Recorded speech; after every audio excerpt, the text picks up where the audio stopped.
Today, I'll show you how to add text bubbles in CapCut Mobile, a simple but fun way to create dialogue scenes, chat effects, or comic style captions in your videos. Let's get started. First, open CapCut and import your video onto the timeline. Now, tap on text at the bottom toolbar and choose Add Text. Type in whatever you want to display, for example, a character's dialogue or a reaction.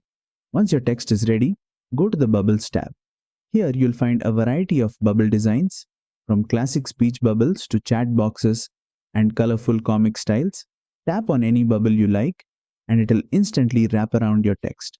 You can resize or move the bubble anywhere on the screen to match your character or subject. To customize it further, go to the Style tab to change the text color, font, or border. You can even add animations to make the text in the bubble pop in or fade out smoothly. Once everything looks perfect, hit play to preview your text bubble effect, and that's it. You've successfully added a text bubble in CapCut Mobile. Try combining different bubble styles and animations to make your videos more expressive and engaging. If this tutorial helped, don't forget to like, share, and subscribe for more quick CapCut tutorials.